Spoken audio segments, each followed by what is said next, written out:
After the end of a good fight, you deserve an ice-cold reward. Modelo, you put in the hours, the energy, the tough labor, because you know the bigger the fight, the better the reward.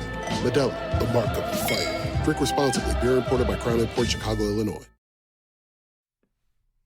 This podcast is sponsored by Skylight Frames. There's something special about sharing memories with loved ones, especially during the holidays. Whether it's a snapshot of your kids having some fun, a magical moment from a recent trip, or a sentimental memory from years ago, Skylight Frames brings those moments to life right in your home. This holiday season, give the gift that keeps on giving, memories. Whether it's for grandparents who adore seeing the latest photos of the grandkids, or a friend who just cherishes capturing every special moment, the Skylight Frame is the perfect way to bring joy and connection into any home. The Skylight Frame is very easy to use, designed for everyone in the family, even for those who aren't tech savvy. With a quick 1-minute setup, all you have to do is plug it in and it's ready to go. No complicated apps or prescriptions are required. For those who are a little more tech savvy, the Skylight Plus software takes it to the next level with fun features like Doodles, where you can draw or write a note on your phone and it shows up instantly on the frame, and interactive greeting cards that make birthdays, holidays, or any day extra special. Want to surprise someone? Use gift mode to preload your favorite photos before giving the Skylight Frame. When they turn it on, they'll be greeted with cherished memories ready to enjoy immediately. Not only is the Skylight Frame easy to use, but it also looks beautiful in any home. With 5 stylish frame options, high definition resolution, and the ability to display photos in portrait or landscape, it's the perfect addition to any room. And for peace of mind, Skylight Frame offers a satisfaction guarantee with free returns within 120 days if you're not happy with your purchase. This holiday, don't just give a gift, give the joy of connection. For a limited time, get 20% off your purchase of Skylight Frame by going to ca.skylightframe.com/hockey. That's right. To get 20% off, visit ca.skylightframe.com/hockey. That is ca.skylightframe.com/hockey.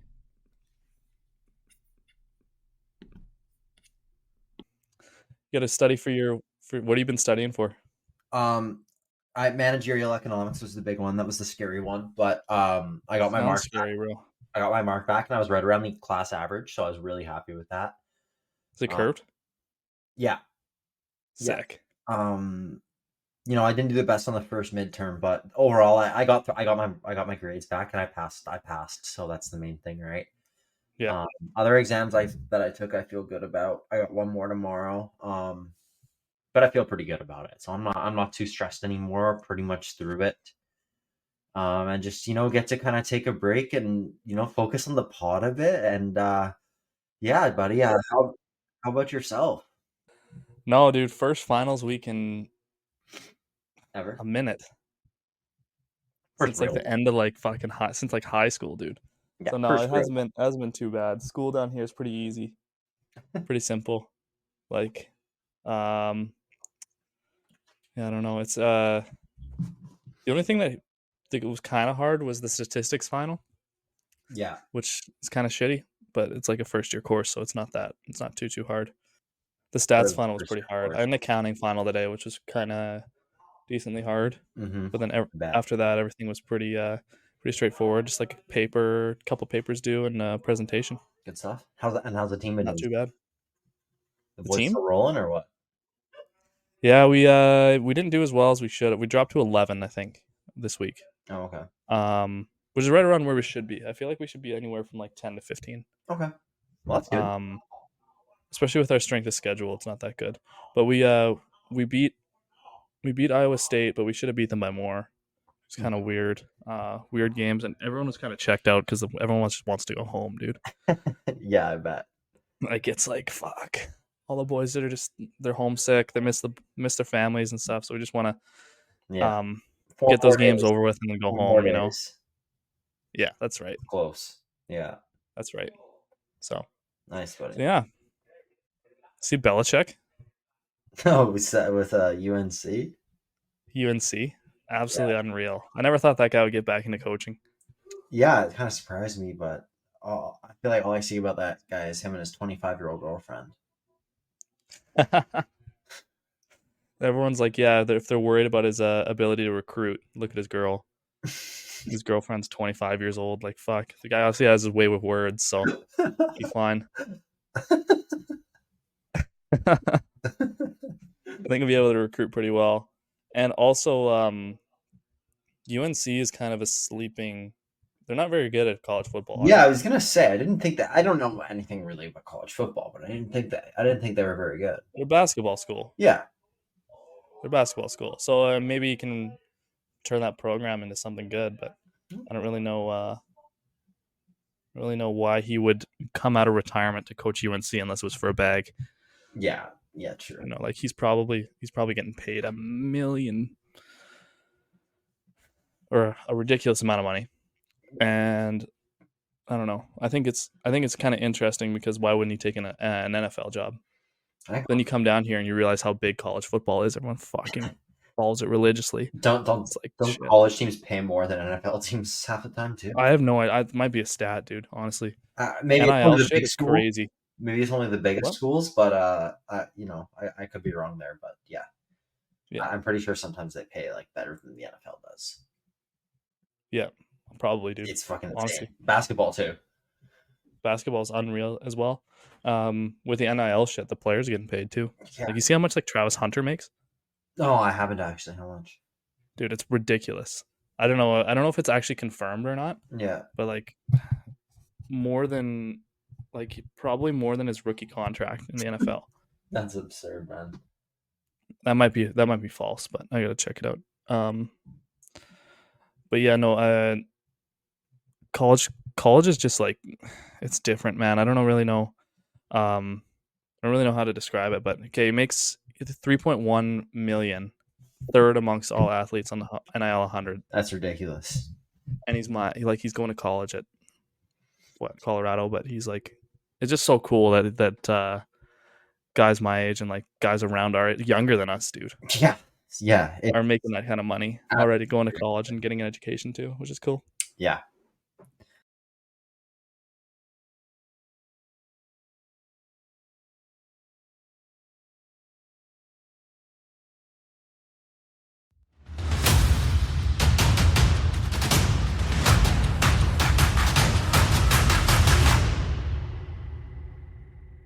Ladies and gentlemen, welcome back to episode 22. Yes, sir. Of the Jungle Hockey Podcast. I'm here with my co-host, Mr. Owen Elson. Owen, you look tired. We're tired, but we're happy to be here. You know, it's been a while since we've just got to record, the two of us, and shoot the shit a bit. So I'm excited to get into it. You know, talk some jungle. There's been a little bit of controversy in the jungle. The social media has been going pretty crazy. Yep.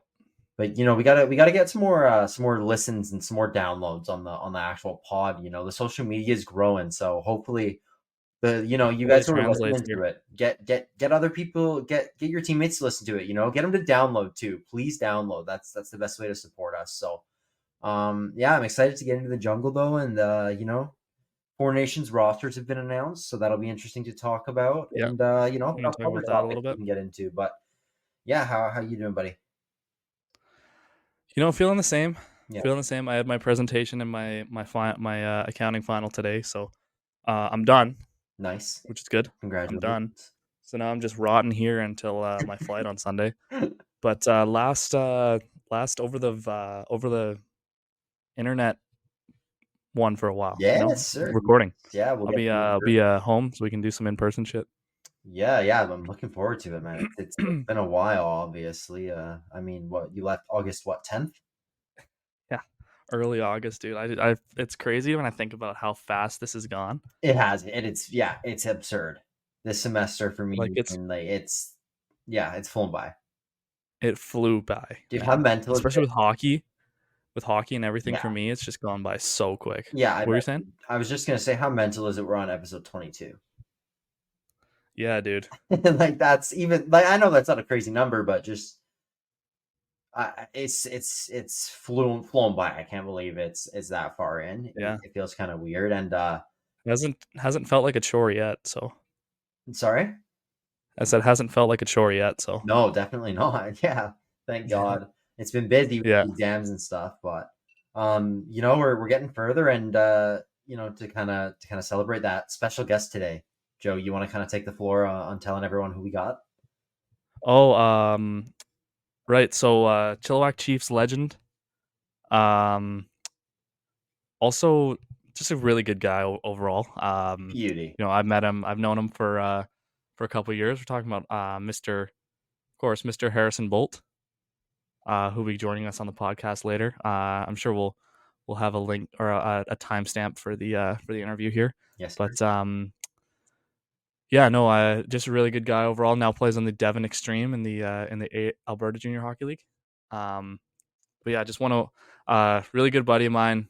Trained with him a lot, and yeah, just been just known him for a couple of years now, and it's just an absolute all-time guy. Really good interview too, I think. hilarious. Yeah, he had some Pretty good interview. funny stories, dude. Like, yeah, pretty good interview. So yeah, great interview. So yeah, thanks a ton for doing that, Harrison.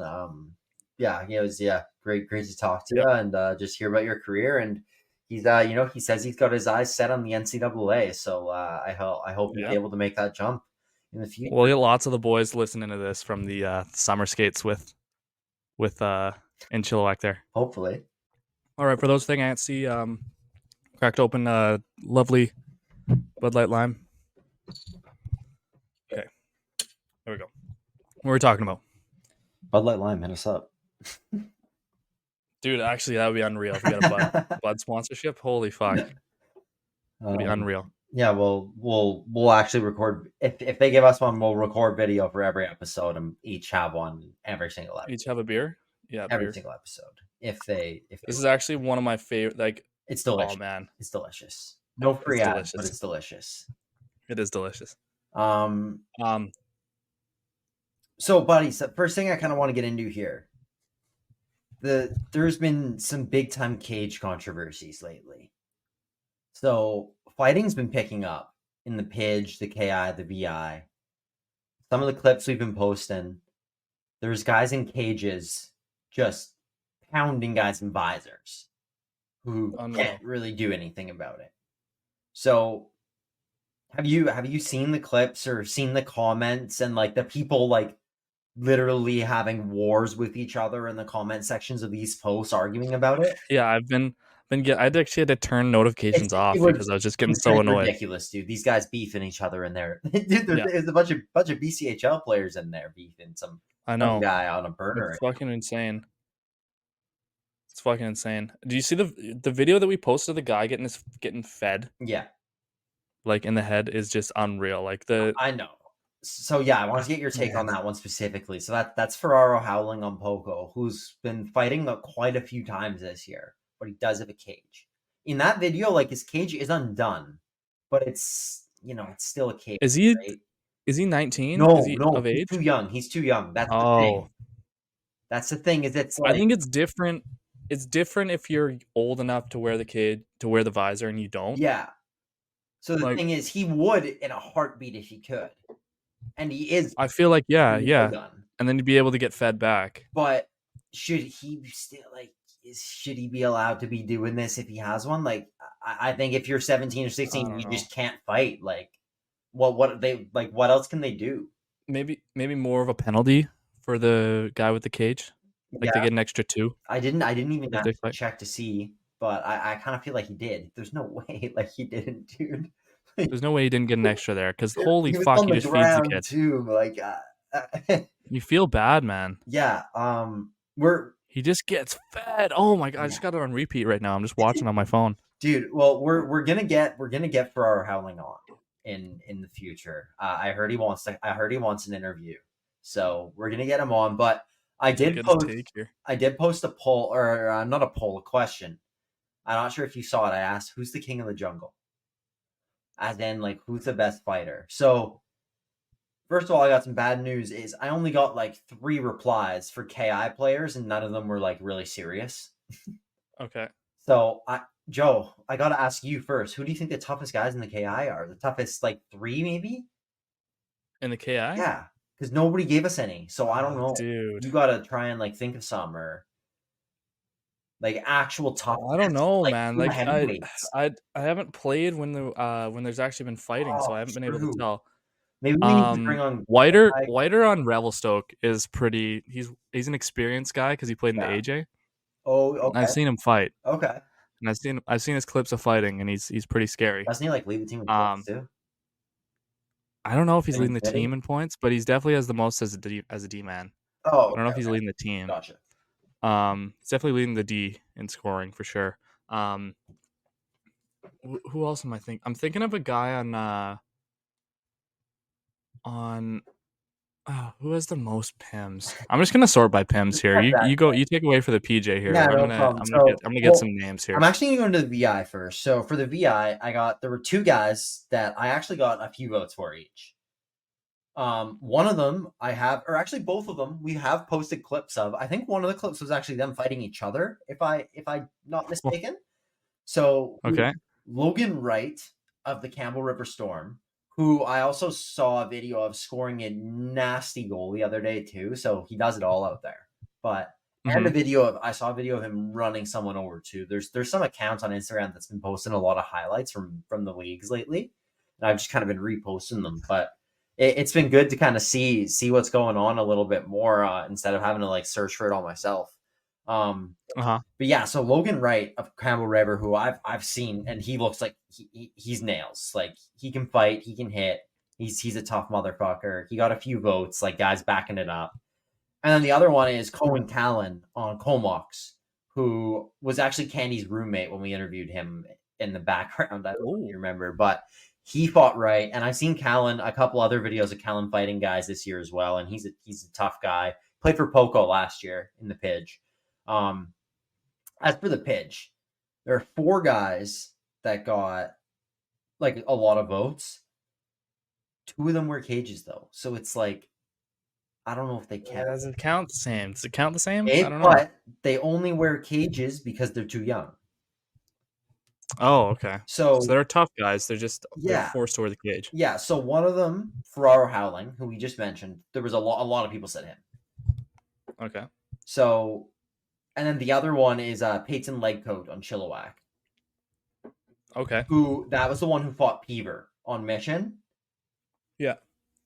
Peaver was another guy we got a lot of votes for. Peaver wears a visor, so he's the one that fought Legcoat, and that Peaver's scary.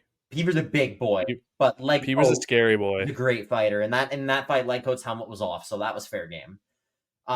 Unfortunately, he was the one who jumped Parmar on Delta out of the penalty box the other day and started feeding him without him fighting back, and yeah, he was in a cage, and Parmar doesn't look good. So he has to spend 7 games for that, but I know he is a good fighter, so you can't really deny that.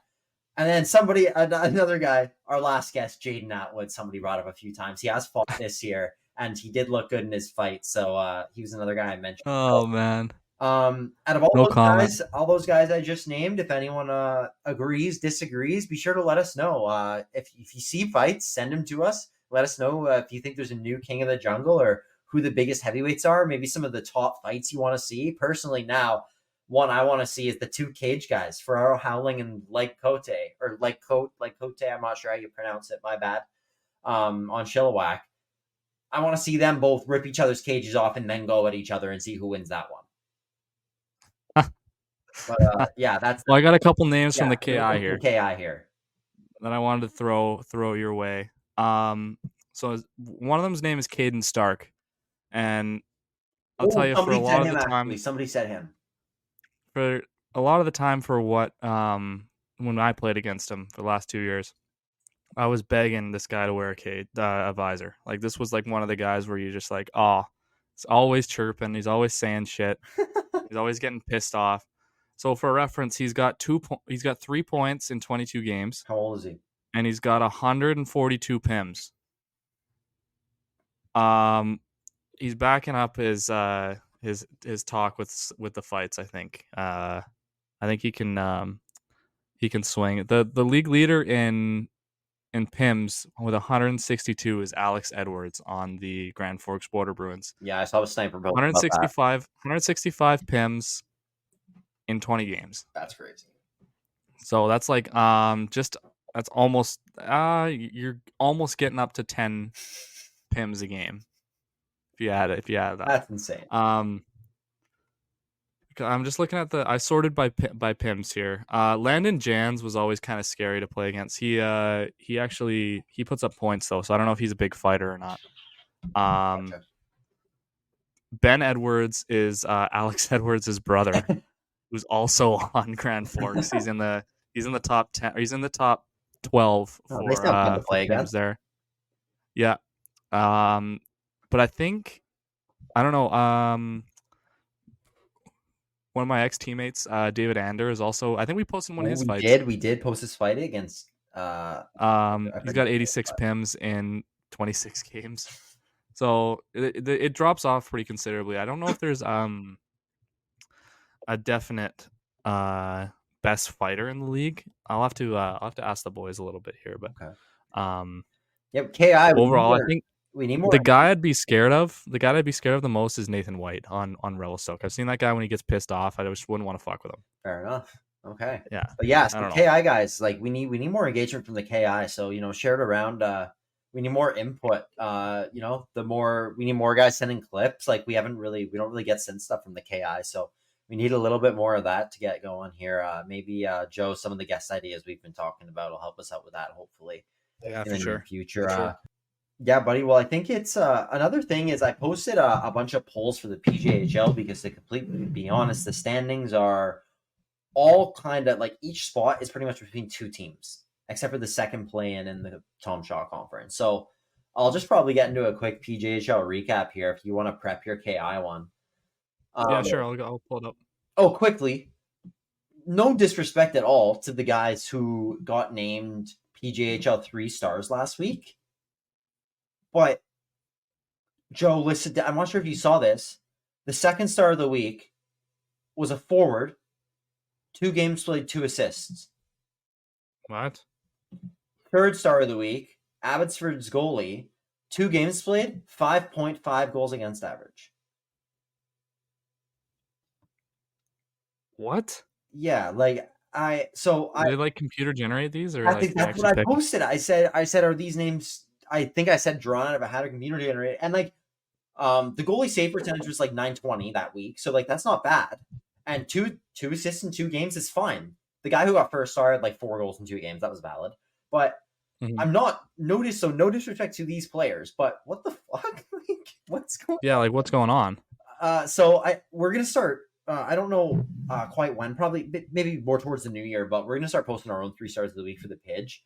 And I don't think the VI does. So probably for the VI as well. KI does a great job. Don't need to worry about the KI. Their social media is amazing, whereas the Pidge and VI lack. So we'll try and make up for those a little bit. But as for the PJHL, I'm not sure. If you saw the polls, hopefully you answered them. In the Harold Britton Conference, Alder Grove's 0-28. They're done. It's between Mission and Surrey for the 5 seed. Mission up 5 points right now in even games played. It's between Abbotsford and Langley for the 3 seed. Langley's up 1. Abbey has 2 games to play though. Chilliwack and Ridge for first. Ridge has 3 games to play and is down by 6. So if they win all 3, it's tied. Those teams, Ridge and Chilliwack, have played twice, I think, since we last recorded. And it's split. They've split. But Chilliwack has lost like 3 of their last 4 or 5, I think, all of a sudden. They lost to North Van, and I think they lost to White Rock or someone else recently. And they're playing Langley right now. It's tied 0-0. But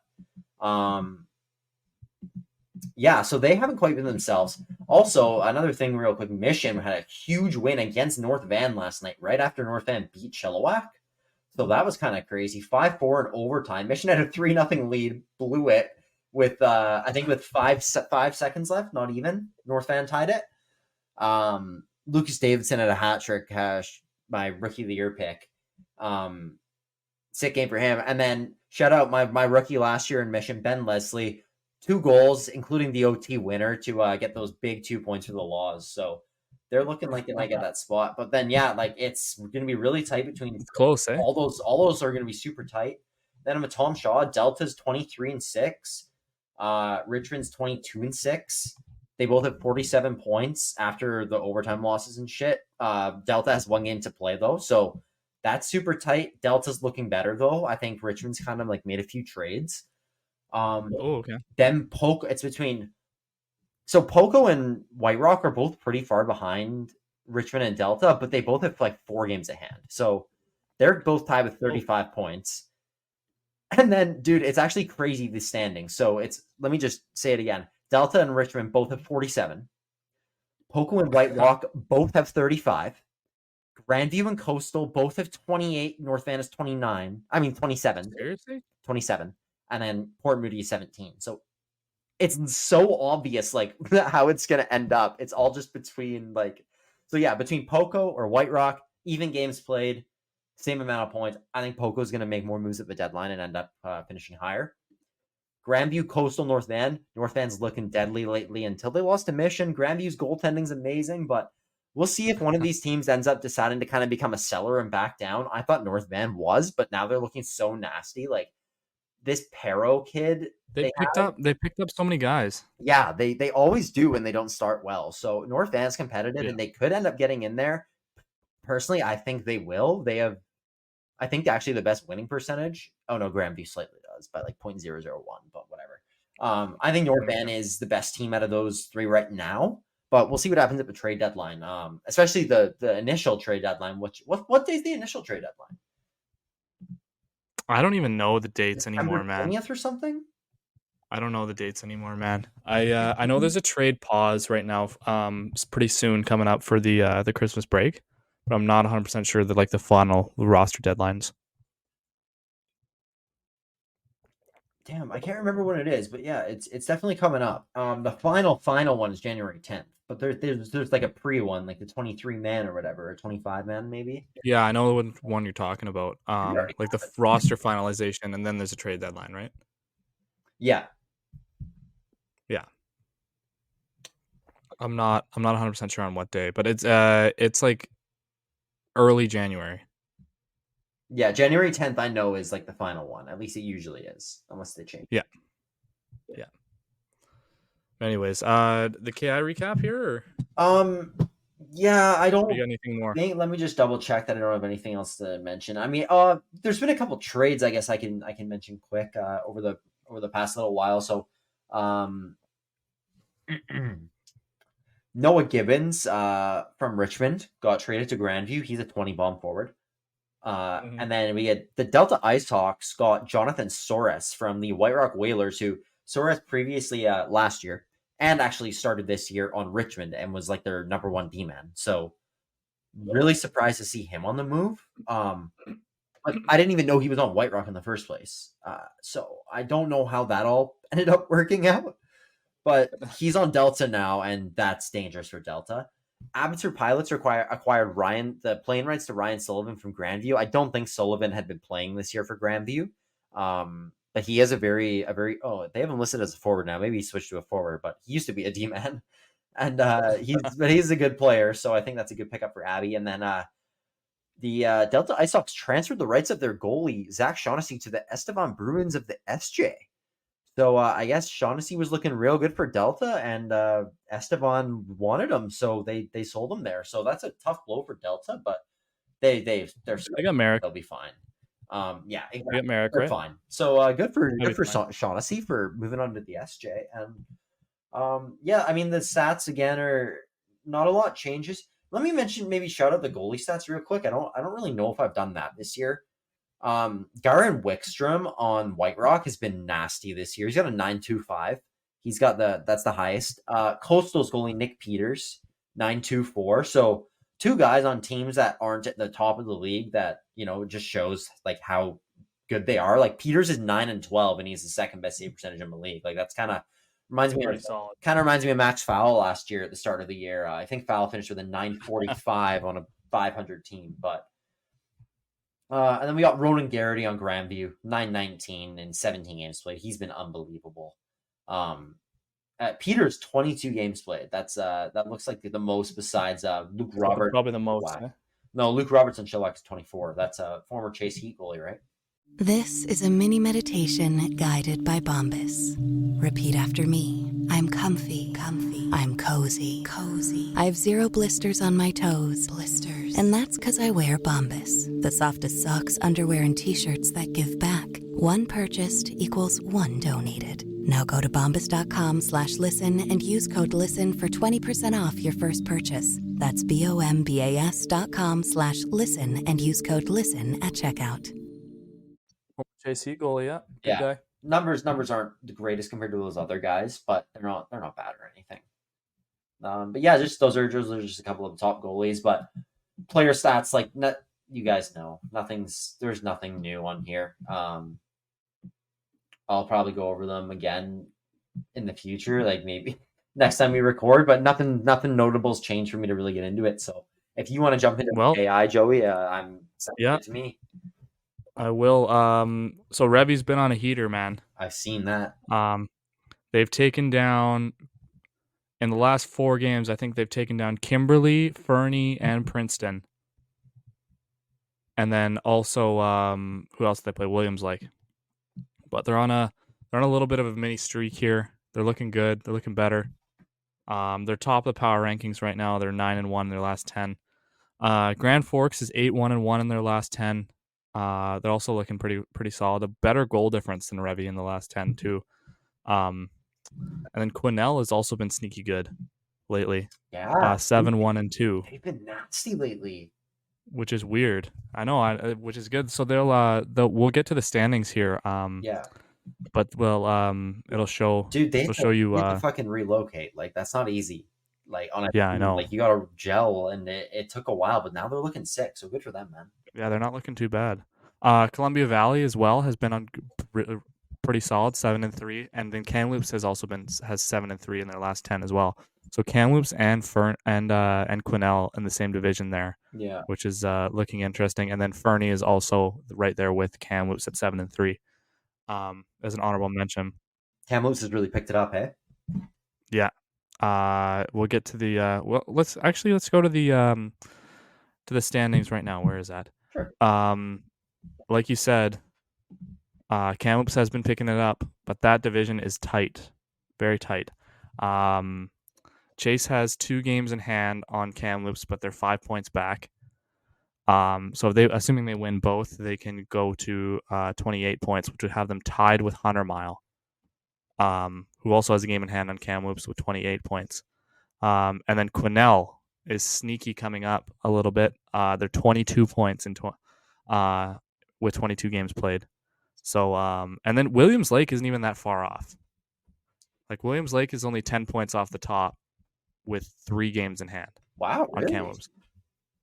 So this Doug Burke's division is so close, but they're all the teams there's not like a powerhouse team. Like they're all pretty average. Mm-hmm. And we can move to the Bill Olhausen, the new one with Princeton and Revelstoke. Like I said, Revy's been on a bit of a heater. They've closed the gap a little bit to Princeton, so maybe don't count them out for a division title. It's possible. They have 36 points, and Princeton is sitting on 42 points. However, 5 games in hand for Revelstoke to Princeton.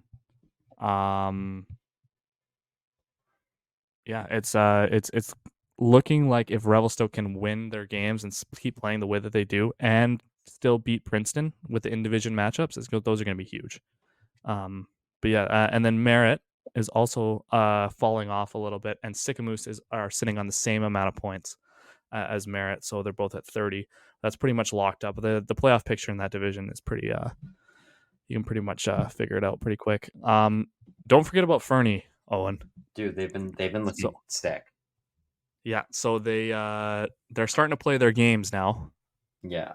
They're second in the division, 32 points. Dude, and still 4 games in hand on Kamloops. Or not Kamloops, Kimberly. My bad. 4 games in hand on them, only 4 points back. Significantly better points percentage. And then Columbia Valley is also right there in 3rd place. Kimbrough currently has the division right now. They're 16-7, 35 points in 26 games. I don't know who's going to win that division. either Fernie or Kimbo. Hey, is Spoke in but that it's gonna division? Yeah. Shout out Spoke, bro. No. They've been rolling. Spoke is in the division I haven't talked about yet, but they have been rolling Shit, on. my bad. But I think they're still last in the league. Oh, I'm sure they are. Yeah, miles behind. They're still 7 points behind Golden. We're last in the league, but yeah, here we go. The division with Spokane, and at 4-17, they got 11 points, sitting on 11 points through 24 games. Grand Forks, Beaver Valley, battling it out still. 2-point gap between the two. Grand Forks has a couple games in hand on Beaver Valley, and they're above them.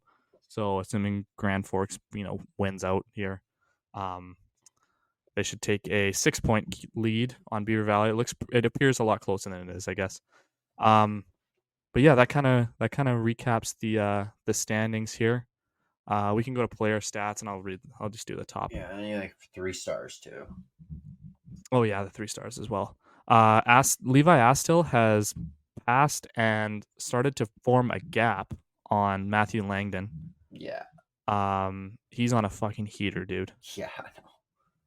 44 points in 23 games. Just absolutely unbelievable. You said Langdon, you never really played against Astill that much, dude, right? So you didn't really. I think he really must have joined familiar. the team last year. Yeah, he did. Because we played Grand Forks really early. Yeah. So he must have joined like kind of when in the middle of the season, and then we never played them in playoffs, obviously. So yeah, well, he played 40 games last year, but last year was his rookie year. Yeah, right. But yeah, so and then another one of his teammates, Tyler Burke, has kind of popped out of nowhere to be the top 6 there. 34 points in 23 games. There's a lot of guys that are like throwing up a lot of points in the KI this year, which is weird. Yeah. Usually you don't see that. Usually it's a lot tighter defensive game, but pretty solid. Pretty good look for the league as well. Shout out to Asher Lucas as well, the 08. He's still putting up points. 33 points in 22 games for Williams Lake. Dude, I saw the KI social media just posted like a feature post on him, and it was just showing like some of his goals and shit. He's just so fucking nasty. He's good. Man. He's a really good hockey player. He's so good. He's a really good hockey player. And then a couple rookies on merit I also want to talk about. Stephen Foster and Sam Giaguliano. Filthy. I don't know if that's probably not how you say his name, but it was a good. Foster has pretty much overtaken Sam. I'm not even going to say his last name anymore. 31 points and 30 for them respectively. A couple powerhouses on merit. Yeah. Kind of leading the way there. And then no Tristan Wheel on the first page still, dude. He's still gonna get there, man. I gotta click next page to find Tristan Wheel. That's fucking unreal.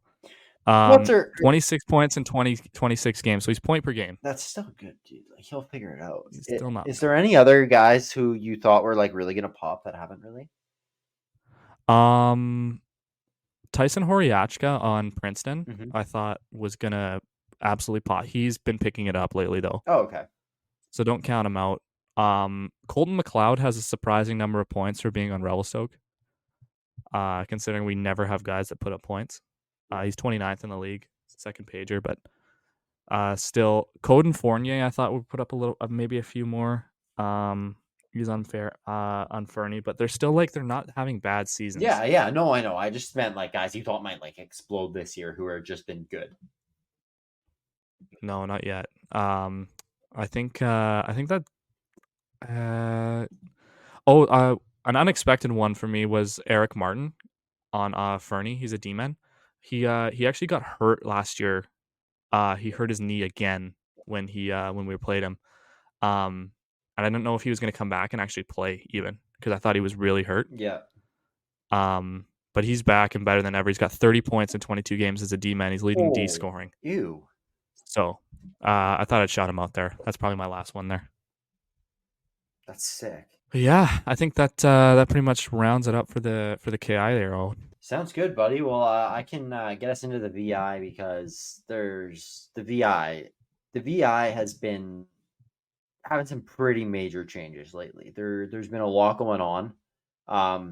Some pretty crazy news was announced as the Kerry Park Islanders made a trade with the Nanaimo Bucks to get Brody Lindahl, who at the time was like the 5th best player in the league in points per game. And I think it now means that Kerry Park has the top 5 players in the entire VIJHL in points per game. Don't know what it looks like right now. Oh, actually here, they have 6 of the top 7 actually. Max Carlson, defenseman as well, is 7th in the league in points per game. Brody Lindahl 6. Shout out Elijah Kemonsanich. Only 9 games played, but he's a rookie. 15 points in 9 games there. But that's absurd. So there should be a veto rule right? for the GMs. Like it's ridiculous. So Kerry Park's been fucking winning every game, most of them by a lot. They're allowing a decent amount of goals still in some of them, but they're outscoring every problem easily. Carson Brown's 61 points, Jacob Morrison 51, Brody Lindahl 43, Joby Pearson 36 and only 19 games played. Max Carlson, the defenseman, 31 and 21 games played.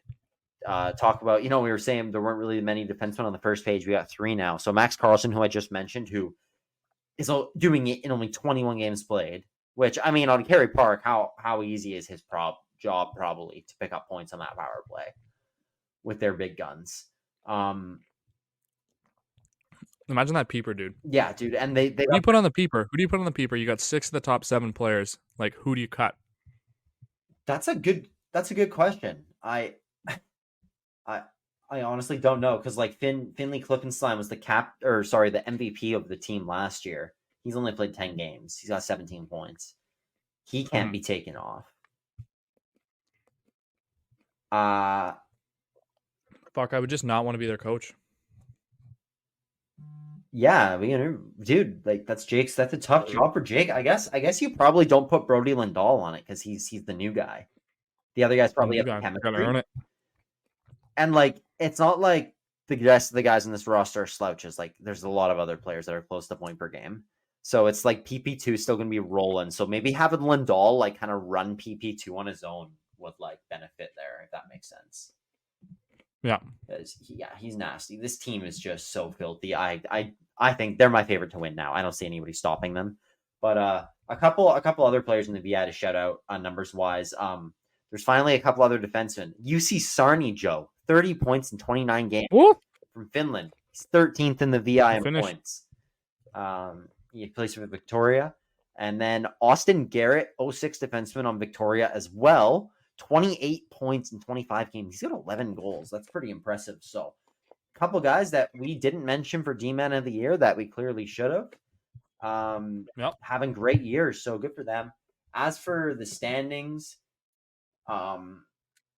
Alberni and Campbell River posted a crazy brawl, actually. Did you see that video, Joe, of them? There was a lot of controversy there, too. Huh?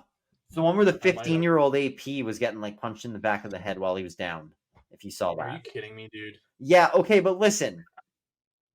Did you do something dumb? Listen, so the fight starts, or basically this 15-year-old kid gets boarded. It was a boarding penalty, in my opinion, 2-minute penalty. Okay? Scrap starts. The kid gets up and tries to third man in a guy. Huh. The first guy, like his teammate, gets distracted with someone else, and he ends up being the guy squaring off with his big boy. Gets the shit beat out of him, but was like really trying to initiate and start it. But once the guy got him on the ground, you got to stop. And he was like punching him in the back of the head and shit, and like kind of shoving his head. Oh, okay. So both guys fucked up. Yeah. Basically. Yes. Like out of the 15-year-old guy, like he wasn't not at fault. Like it was fair for the guy to go at him and fight him and shit. Honestly. Yeah. But it was just the shit he did after, and like you're not gonna know that's a 15-year-old AP in the moment, probably like, especially when he's the one coming at you.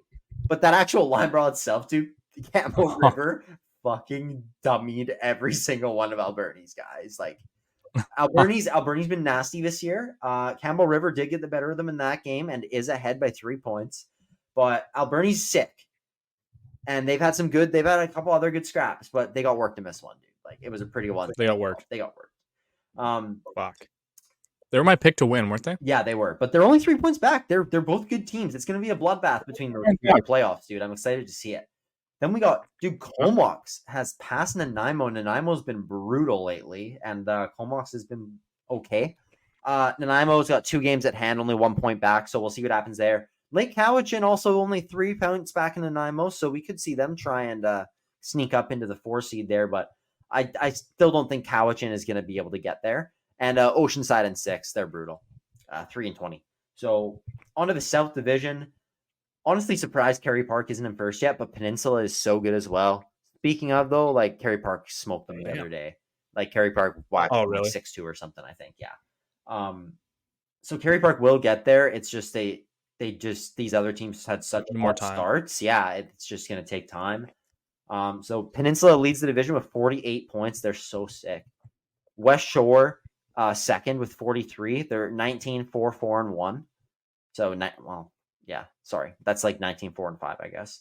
And then Kerry Park 25-2. 42 points. Game at hand. So I like by win percentage, Kerry Park's in second and Peninsula's in first. And then Victoria above 500. They're a good team. So this division's quite a bit stronger. And then Saanich is in last, but 18 points, not too bad. I mean, they're still on the outside looking in, but not necessarily the bottom feeder they were looking like at the start of the year, or not a bottom feeder like how Oceanside is at least. So that's pretty much all I got for the VI, but it's, we've been getting a lot more engagement from the VI, so that's been kind of fun and to see, and we've been covering it a bit more, lots of follows from the VI, so hopefully we can get the same from the KI soon here. Yeah. No, I think with a couple of our guests coming up, maybe we'll get more engagement, but I think so too. But now, buddy, I think it's a great time to send it over to our interview that you mentioned earlier with Harrison Boldt. Obviously plays with Devon Xtreme of the AJHL. And Joey, he got in a fight the day after we interviewed him. We posted it. I know, dude. Stood up for his teammate and dropped the guy. So sick fight by Harry Boldt. Unfortunately, the video was filmed on a fucking Nokia. So fix your fucking video, Devon. Yeah, that was brutal. I couldn't believe that. That's how I had to watch that sick fight. Yeah. But yeah, so hilarious interview. He lives in Chilliwack now, but he's playing in Devon. Great guy. One of your good buddies, Joey. And one of my good buddies, yeah. It was a pleasure to have him on. So we'll send it over to Harrison Boldt right now. Oh, and you and I both know the excitement of watching a hockey game live. Like the chill of the ice or the slam of the boards. It's pretty fun. Have a couple of beers and sit back and watch some NHL hockey. You remember we went to the outdoor classic game. I don't know, was that you? We were sitting next to each other at the Heritage Classic. Yeah, Heritage Classic at BC Place. Yep. Canucks Senators. They scratched Luongo. It was brutal. I was so pissed. It was terrible. Everyone was saying, "We want Lou." Yeah. We attended that game, and then we all obviously talking about going to see Celebrini play in Vancouver this year. So, luckily for you, Game Time has a new feature called Game Time Picks that makes getting tickets to see your favorite teams play live even easier. Game Time Picks filters out the fluff to only show you incredible deals on great seats, so you don't have to waste time searching through thousands of tickets. Me and Owen have also talked about going to see the Sharks play the Canucks, right? Of course, so we'll probably be using Game Time for that. Oh yeah, we will. We'll talk. We found a super deal and how good it is, as well as the other tiers of deals. There's all sorts of stuff on the app. Curated deals make it easier to find the best price on great seats. It even has a seat view before you buy and the lowest price guarantee, event cancellation protection, and job loss protection, as well as other stuff. Take the guesswork out of buying tickets with Game Time Picks. Download the Game Time app and create an account and use code THPN for $20 off your first purchase. Terms apply. Again, create an account and redeem code THPN for $20 off. Download Game Time today. What time is it? Game time. Ladies and gentlemen, I am honored to bring on our next guest. This guy plays for the Devon Xtreme in the Alberta Junior Hockey League. He played for the Chilliwack Chiefs in the British Columbia Hockey League, the shambolic league that it is now. And He's one of my best buddies. We've been training together for quite some time now. Been begging him to come on. He finally broke down and said yes. So here we go. We got Mr. Harrison Boldt. Wow. What an introduction. No kidding. How we doing, That was Bill? a good one. I'm honored. How you dealing with the grind? The grind, it's definitely real right now. I think we just got off a 10-game losing streak. We kind of broke it against Drayton Valley, sold out crowd, Drayton Valley. So it was good to get a win out of the way, but then we lost to Drayton Valley. Yeah, in Drayton. Then the next night it was at home against Drayton. Lost in overtime. And I don't think we've won since that, but we're definitely working out our... You're doing good, though. I'm doing all right. I told you to lock in. You've been figuring it out. Yeah, I'm starting to figure it out. We'll see how it goes for the rest of the season. Yeah, there you go. All right, well, yeah. Sorry, you lead, Joe. You go. Oh, you want me to lead it? All right. Okay. Yeah, you lead. So usually, you know how we started off. We go way back. We go to how it all began, kind of with our questions here. So we kind of like to start it with what got you into hockey? How'd you start? And then kind of your journey through minor hockey. I know you've been pretty mobile. You moved to Chilliwack. But you were originally from I forget where in Alberta. Edmonton. Yeah, just Edmonton, Alberta. Yeah. So kind of your story and your path and how you kind of ended up where you are now.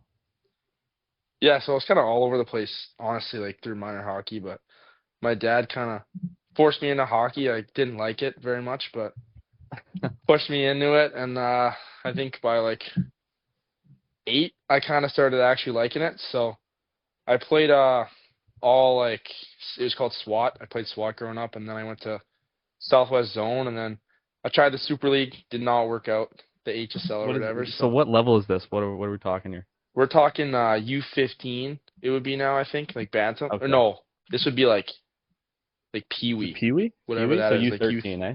Yeah.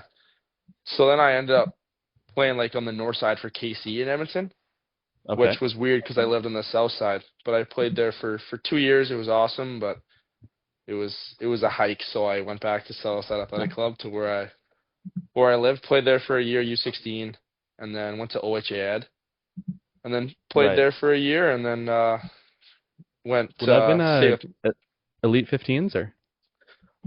So OHA was U18 prep. So it was my second year that I could play in U18. So this year I guess would be like 08s in U18. You're 06? Are you an 06? 06. Yeah, I'm 06. You're an 06. Yeah, okay. That's what I was saying. Because you played, you jumped up a little bit for your age, right? Yeah, so I could have played another year of U18 last year. Yeah. But I kind of went back home, and I could have went to Red Deer Rebels camp that year. Yeah. But then I went to the Chiefs camp because I was like, may as well go if they're having it, because it was extended because they were in playoffs. So they couldn't have their camp when regular teams would have their camp. So I went there. I did awesome.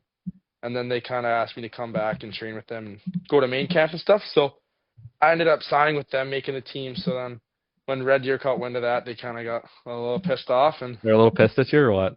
Yeah, they sent me. So that was all good. I had a fun year in Chilliwack. So what was that like? I think I've talked to you about the phone call, but like, how did that go? They just send you a text and you're just like, you're done, or? Yeah, I think I was playing like Fortnite, and I was just playing with the boys, and then I get a call from I think it was Sean Sutter. He's the assistant GM there, and he just calls me and goes, hey, like we picked up a guy in the priority draft, like what's it called? The U.S. like the international draft or the U.S. The international draft, where like we picked a guy up. Import draft. Yeah. We just don't see fit for you anymore. Like obviously you signed with the Chilliwack Chiefs, so we kind of see where you're headed, and I was just like, all right, sounds good. Like it was kind of disappointing, but at the same time, like I kind of knew where I wanted to go. But at this point now, with all that's happening with college and stuff, it's almost like that's what I was just wish I would have known. Is like, do you kind of regret that decision a little bit now that all that shit's going on? It's hard to like regret it because it's not like I could have done anything about it, but no, it's definitely a bummer that that this change is happening right now, like affecting me. So Yeah, you kind of got fucked over. yeah, I kind of got fucked over, but whatever, figure it out. Yeah, you figured it out. So what was the feeling like signing for the Chiefs? So you go to camp, you light it up. How well did you do actually? Were you? Well, I just like it was so awesome, like going there in the rink, and it was just so amazing. And I saw what they had going on, and like I just wanted to be a part of it. Like it was just so awesome. I could live at home with my family, which I didn't the previous year because they moved out to Chilliwack. So I was just like, just really hoping I'd be able to, crack the roster there. And I went there kind of just telling myself I was going to make the team and spoke it into existence. It was pretty sweet. Everything just kind of lined up from there, right? No, it was awesome. And then I met Joe. Good. Yeah, and then you met me, and then I made you the player you are today. Exactly. So your family ended up just moving to Chilliwack in general, and then you started playing for the Chiefs? Yeah, so my dad... Oh, that's crazy, okay.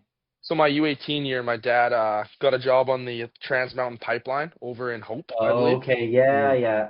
So he moved out there. He was staying, I don't even know where he was staying, somewhere in Chilliwack. But then he's like, screw it, why don't we just move the family down here? But I was in the middle of a season. So they left me in Edmonton, just alone in our house. Just left it was sweet. No, it was sweet. But they moved out to Cultus Lake. So they were kind of living the beach life while I was at home, and it was it was sweet. Nice. Okay, and then a little different than dealing with the -40 in Edmonton. Sorry, Owen, you go. Yeah, no, that's what I was pretty much gonna say. Is how different is it living in Chilliwack compared to Edmonton? Like, do you like it better or worse? Like, what are the main differences? Just like as far as like actually living there. Well, my car never didn't start in the morning in Chilliwack. That's good. But yeah, no, it's just back to my roots, I guess. Like, usually I'd be dealing with this, and I guess there's no really outdoor rink kind of ODR season out in Chilliwack, so it's Not good really to be able to get to go back out. And yeah, you might get a week a year. yeah, if that. Yeah. But you can't golf all year out here, so. Yeah, that's right. a good point. That's true. We're going into about this year, right? The Devon Xtreme. Yeah, the Devon Xtreme. Yeah. So, obviously me and Boldt were just training with each other. So I got a lot of like the storyline and how this guy was like going back and forth on what he wanted to do and everything and all this guy's options. But we settle on Devon. How was your year in Chilliwack? Sorry, we're kind of jumping the gun a little bit. Yeah. How was your year in Chilliwack? How did that treat you? And then sort of going into, making the decision to not go back and make the call to go to a new expansion team in the AJ. Yeah, like obviously in Chilliwack, you look at like my stats there or whatever, and I played 12 games, and each one of those games is like 2 or 3 minutes a night, and it was just really frustrating because I'm working my butt off, I'm trying to do everything I can, but it's just not enough. The skill on that team was unreal. We got guys coming down from Boston College. We got our fourth line left winger committed to Michigan State. So it's kind of like there was really no room for me in that lineup, right? Yeah. Like I went there and with everything that happened with Hockey Canada, with them leaving Hockey Canada, it was the first year where you could have so many players on a roster. Yeah. So it was tough too because there was not any injuries, which even this year, if you look at their roster, like their whole team's hurt right now. So it's like I would have got kind of more of a shot if there was more injuries, which obviously like it's a good and bad thing. Like obviously not guys not getting hurt. Yeah, but like it was great for my development. Those coaches, obviously Joe, Shazi pretty well, and then Maloney. He's not even there anymore, is he? He's in Abbotsford now. He jumped to the AHL. That's how good of a coach he was. Yeah. So. I know, it's sweet, but no, like their coaching is just so good. I learned so much about like just positioning and stuff, which obviously like I had like the skill to play there, but there's a lot to learn, like just like in game situations and stuff that I'm just starting to pick up on and be able to be better in those situations now. So it's kind of good. That's good, man. And then so I guess the year winds down kind of. How do you guys end up finishing? I completely forget last year. Yeah. Okay, so this is a funny story. So I scored my goal, my empty net goal. It was the most amazing, Yeah, I remember. most I remember amazing you telling day me of my about life. That was the last shift I ever played for the Chiefs. this. That was the last. What were you shift I doing ever out on played. the ice at that point? Maloney tapped me on the back and said, "Go get one, kid." And I'm so glad I did because I didn't play another shift for that team. So So you went out on a high, eh? yeah, I know. And then playoffs roll around. It's bringing me like they're bringing me out to what's Alberni and stuff, and they're like, "Be ready to go, be ready to go." But I was ready to go, but I never Were you never ready to got go? never Never got to went. go. But no, I think we ended up getting swept in the second round. We swept what was it, Langley, and then we got swept by Alberni. So Okay. And then so that would have been a second round exit. yep, second round exit. So then, towards the end of the year, you have your exit interview, and kind of what was that like, and then kind of where did that leave you? You know what I mean? Yeah, I was talking to Maloney, and like I'll say like a lot without saying a lot. It was kind of just not a lot of turnover on the team. Obviously, like not a lot of guys ended up going to college. There's pretty much our 20-year-olds left, and that was about it. So, and then we're bringing in like a bunch of younger guys like Maholtra. What was he, like an 8th overall pick in the O? Like obviously, like he's gonna be over me in the lineup, which understandable. He's an unreal player. But it was basically like you can come back and be in your same situation, play like 12 games, or you can go somewhere else and see how you do, and then talk about coming back like the next year, figure out what I want to do from there. But Mm-hmm. I felt like it was a better decision to go somewhere where I'm gonna play like 15, 20 a night compared to like me wondering if I'm even gonna play. So Yeah, like getting 5 minutes a No, night of is- course. Like, Yeah, no. yeah. You need to get Completely- opportunity, otherwise how are you Completely gonna get especially the next with your step? age, like you're going into your first year. You're technically your first year a junior. yeah, If my you first played a year full early. season. Yeah, your Yeah. first full season. So no, it makes perfect sense. So yeah, you're we're training in the summer. Yeah. I'm hearing all these stories about where you're going. You're switching your mind every fucking day, like going back and forth. What kind of presented itself, and then what made you choose kind of? I know Devon's kind of a fresh start. Yeah. Where it's kind of there's no expectation. You don't really know how good the team's going to be. It's a little bit of a gamble. Like what made you choose that over, I don't know, even a different BCHL team or like another AJHL team? I think given my season, like no other BCHL team is really willing to take a chance on me. Like 12 games, one goal. Like obviously I'm a better player than that, but it's tough for them to kind of see that. Yeah. No, for sure. So no, I was at school one day with Ashton actually, and I was sitting in math class, and I got drafted. I think it was like 3rd overall to the Minnesota Oh Mallets. yeah, we were talking about this. The null. Yeah. So I got Yeah. that call, and at that point I'm like, okay, shoot, guess I'm playing in like the null, and and then I'm like talking to people, and guys are telling me like, oh, that's where guys go to die, and I'm just like what the heck? Like I was getting a little worried, but and then I had a couple AJ teams call me. I think there was a couple like Bonnieville, and then Devon obviously, and maybe a couple more, but I kind of talked through both teams, and I honestly don't even know what I was trying to do there. I was talking to them both kind of. You're I flip said flopping yes every to both of fucking them. day. I said yes to both of them because like I just couldn't make my mind up, and it was really stupid decision, but like I just didn't know what to do. I was nervous and stuff, but I ended up saying yes to the Extreme first, and then I kind of talked to Bonnieville after because it's actually a crazy story. Like I missed a call from Bonnieville and just thought they like ghosted me. Yeah. So then I was like, okay, I guess I gotta like say yes to Devon, and then I did. And then Bonnieville was like, we tried calling you, like, what's going on here? And I'm like, oh, well, like, I'll come there then. I don't know. And then it ended up that Devon just carded me. So like I couldn't make any like different decision. Like it was my decision, but Yeah. no, like at the end of the day, I'm like happy with my decision. It's a great organization. Like we don't have a dressing room yet, unfortunately, but Oh, you're like the Outlaws, bro. Yeah, man. It's tough, but we got a nice like gym and stuff, and our coaches they're really good. They want to win, so Lots of support too. Or? I don't know. Ticket prices are a little expensive, so we don't get a lot of turnout. But Seriously? it's like we have like 250 seats in our rink, and then we got standing room, so I don't know, it's tough. It's a first year team, so there's gonna be their growing pains, and they're gonna have to Growing figure out pains and stuff. yeah, they just have to figure it all out, and it's definitely not gonna be easy, but I think we're starting to get in the groove, and our team's doing a lot better, like just in practice, like you can tell. Like we're figuring our stuff out a little bit more, so That's I good, think we're man. gonna turn it around pretty soon here. It's looking good. How's Preto doing? Pretty? Oh, this Yeah. guy, I love him. He sits next to me in the room, and we're having some good Yeah. combos every morning. So he's a great guy to have around the dressing room for sure. You I got to was get gonna him on say the that pod. was that. Yeah, we should, eh? Yeah? That was Should we? yeah, maybe. That was I was gonna say that probably made it a little bit nicer knowing that you had a buddy Yeah, going I with was you, gonna right? say.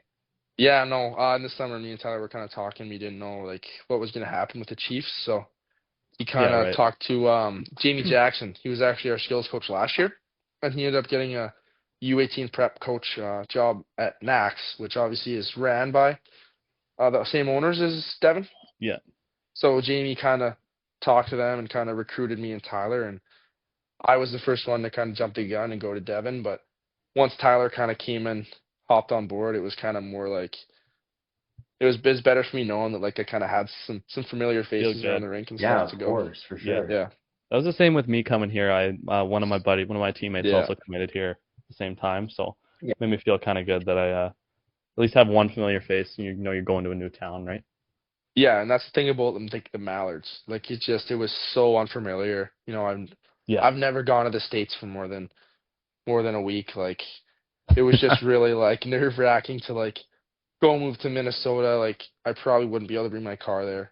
Like it was just a bunch of stuff. Like it was just Don't even get me started, man. Not having a car here sucks. yeah, man. Like I didn't have a Yeah. car for the first. I actually have a funny story. I didn't have a car for the first like month or two I was here. So I actually ended up. I'm dating her now, but she was this girl, and I was texting her, and like I was like, I have to hang out with this girl. I was like, I have to, but I had to make her drive like 45 minutes across town to like come pick me up, and I felt like such a loser. I was like, You're making her come pick you up, making her I spend money know. on gas and shit.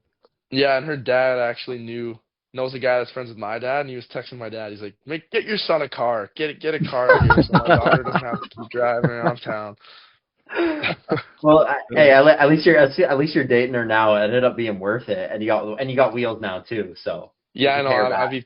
I'll be picking her up now in my Volkswagen Jetta. 45 minutes across town, man. What kind of Yeah. place is this, dude? So I was living in St. Albert, but my billet situation Holy shit.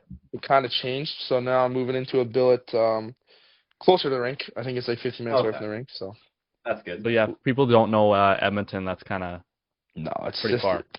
places It's out are all there. over the place. Yeah, Yeah. that's pretty all over the place. Okay, Yeah. go. Well, as there's been so much going on with junior hockey and all the changes with Canada and the NCAA and has it had much? Well, I just got kind of a loaded question here.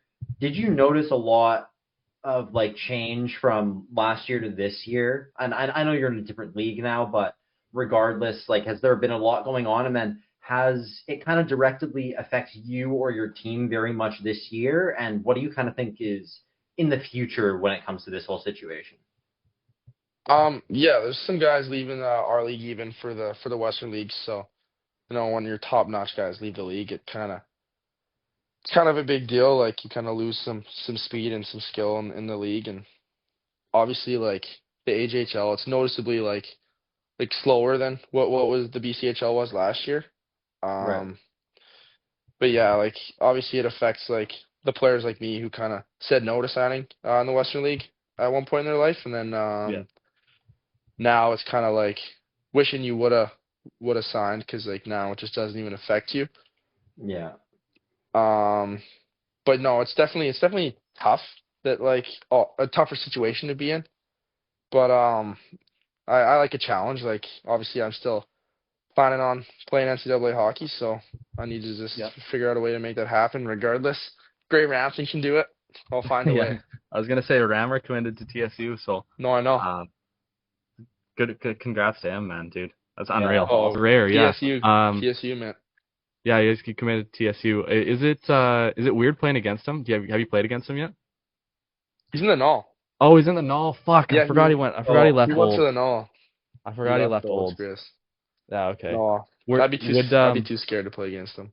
What team was it? What team did he go to?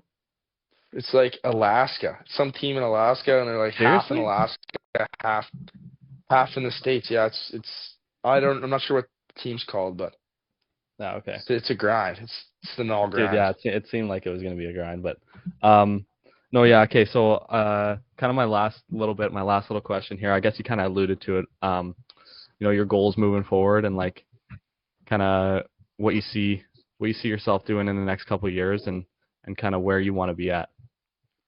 Yeah, obviously, like there's a lot of time left for me, like in the junior world. Hey, you got so much time, dude. It goes by quick though. It does. I know. That's what I've been told.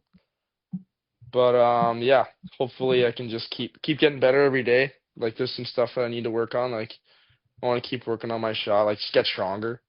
Just put myself in the best position possible to take that jump to the next level eventually. So hopefully I'll be able to make that happen.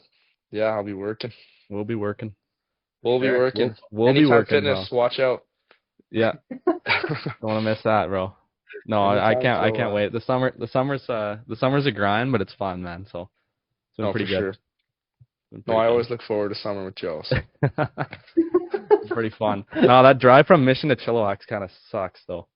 Every once in a while. Yeah, but sometimes after an 8-hour working with Owen, doing the landscaping, and then going to exactly.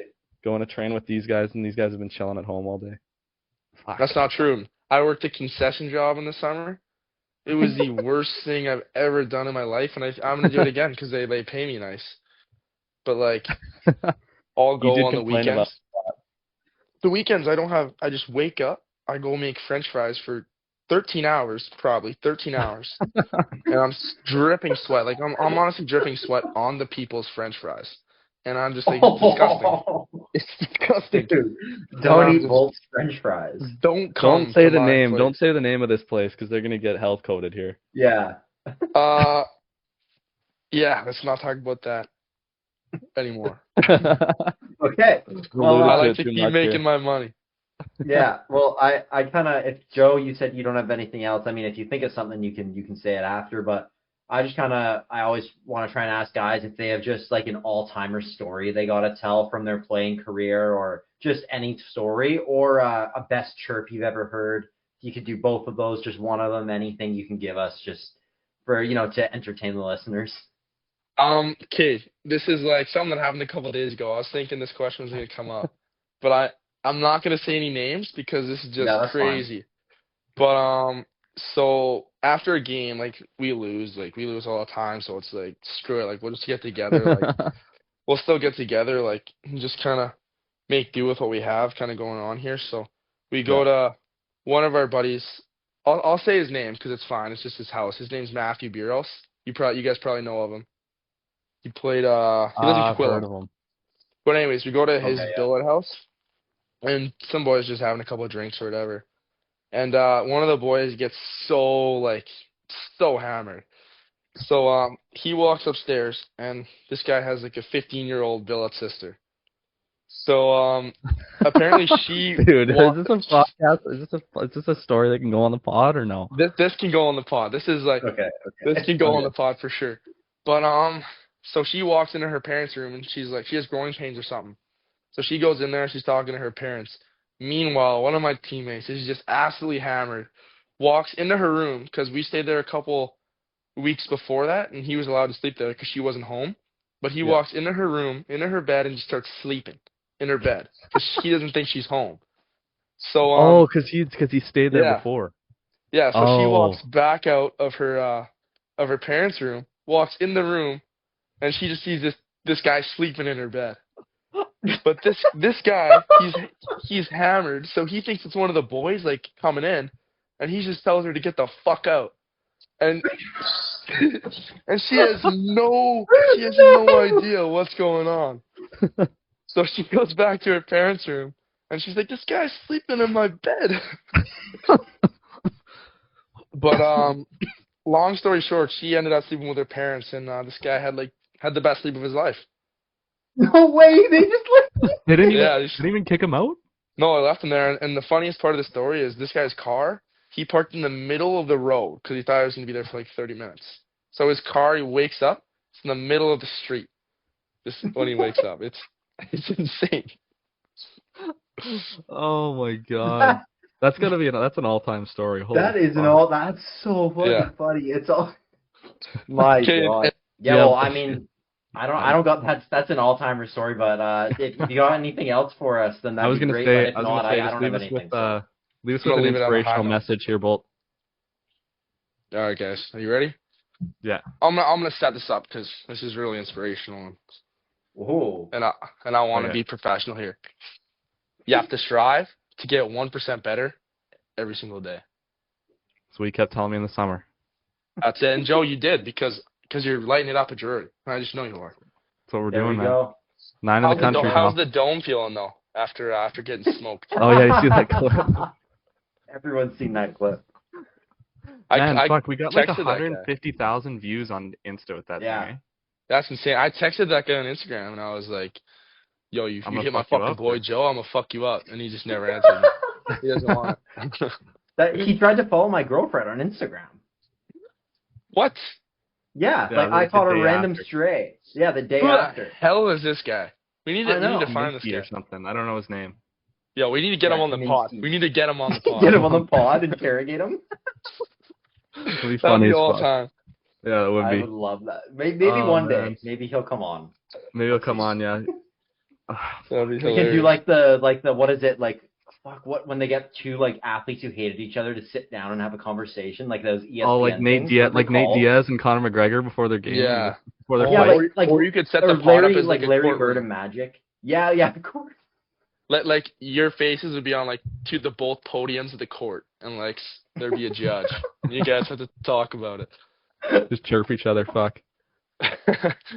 I love this idea. Well, maybe we'll have to reach out and see. I don't know, Joe, if we're down for that right now after what he's done, but maybe one day. Yeah, we got to let it blow over here. Maybe let him serve a suspension, and then I don't know how many games he ended up getting, but that's at least a tenner, in my opinion. You think? I think it was 5. I think he got 5, and then his team suspended him for longer as well. Well, that's just insane. I've never seen anything like that in my entire life. No. It's pretty fucking crazy, man. Yeah, that was absurd. Well, I'm glad you're okay, Joseph. Yeah, I'm all right, man. Thank you. I appreciate it.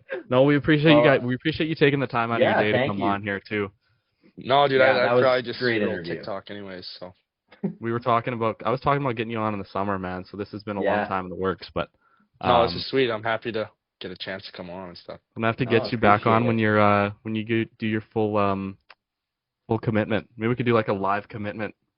You know, like grab the hat and like put the hat on. Yeah. I'll grab it and then it'll be the wrong hat and I'll throw it across the room and throw it across the room and then grab the other one.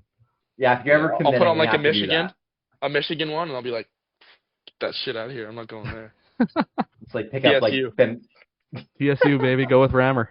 Me and Gray laying it up at TSU. You and Gray, eh? Who knows? Man. I guess. Hopefully we can do that one day. We'll see. I can't wait, man. I can't wait. So, but thanks so much for coming on, bro. We appreciate you. Yeah, thanks a ton. Great interview. Really appreciate it. That was awesome. So thanks a lot. Sweet. Take care. Alrighty. All right. The 2024-2025 NHL season still has that new car smell, and the action is heating up at DraftKings Sportsbook, an official sports betting partner of the NHL. It is super easy for first-timers to get started at DraftKings Sportsbook. Try betting on something simple like picking a team to win. And if you're new to DraftKings, listen up. New customers bet $5 to get $150 in bonus bets if your bet wins. Download the DraftKings Sportsbook app now and use code THPN. That's code THPN for new customers to get $150 in bonus bets if your bet wins when you bet just $5. Only on DraftKings.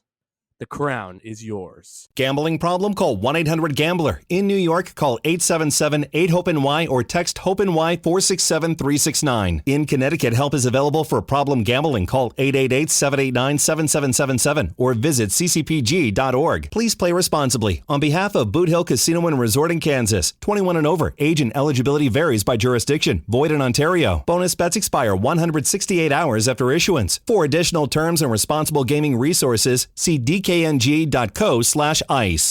Thank you so much to Harrison Boldt for coming on. Absolutely hilarious stories there towards the end, especially. Absolute character. He's putting up some good numbers this year, and I can't wait to see his NCAA commitment post. Hopefully, we can, maybe Joey, we can get him on here and have him put all the hats out like we were talking about and release it on the live on the Jungle Hockey Pod. But pretty funny. Harrison, he also former Chilliwack Chief. Speaking of former Chilliwack Chiefs, actually, let me fact check. I can't say this shit wrong, dude. That would be embarrassing. Okay. Speaking of which, the Chilliwack Chiefs, the NCHC, NCAA Division I, has announced the defenseman of the week to be Abram Weeb from Mission, BC. He had 4 points in 2 games over the weekend, in some huge games over Miami. Big sweep to get them back into it, make sure they stay ranked. And I think Weber's top 10 in NCAA D1 points by defenseman as That's a unreal. 7th round draft pick. Steal of a 7th rounder. So, dude, is Abram going to have to start looking at places in Henderson for next year? No, not yet. Let's not say that yet. Let's not say that yet. No, we don't want to jump the gun, but he's been doing unbelievable. So we had to shout out our buddy Abram. We can't wait to get him on. He is, but obviously he's busy winning NCHC Defenseman of the Week right now. So we're excited for it when the time comes. And I think he's got bigger things to worry about right now, though. Yeah, no shit, hey. Yeah, he's probably got to worry about playing like BU next week or something. Yeah, exactly. He's got fucking he's got bigger fish, bigger fish in the pond. Uh-oh, I lost you. I lost you there for a second. Yeah. Okay, you're back. Bigger fish to worry about, though. Yeah, exactly. Yeah. But I want to take us to not just this trade, but the fact that Colorado has absolutely blown up their goaltending situation. Yeah. Absolutely torn it apart and rebuilt it from the ground. Do you think they're better or worse? I'm a huge fan of Scott Wedgwood. I think he's a great backup, and I think in a time where they kind of run a 1A 1B with him and Mackenzie Blackwood, obviously the other guy they acquired. I think that could be a good system. Blackwood and Wedgwood have previously, the Wood duo have been together before in New Jersey, actually, and Miles Wood. So there's a lot of wood in Colorado, which is interesting. But that that usually makes for a strong team. I like the new goaltending tandem, and obviously they didn't really have to give up much. They trade their starter, their current starter. Yeah, but he's shit. I don't. He's not had a good year yet.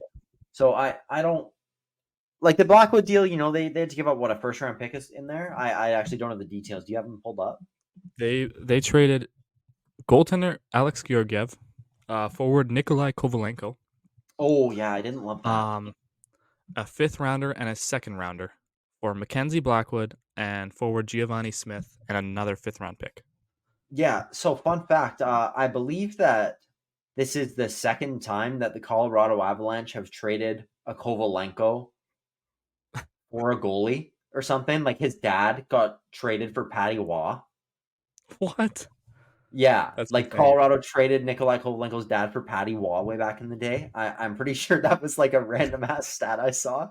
They didn't have to give up a 1st round pick like I thought. So I don't love giving up Nikolai Kovalenko. I was pretty high on his game.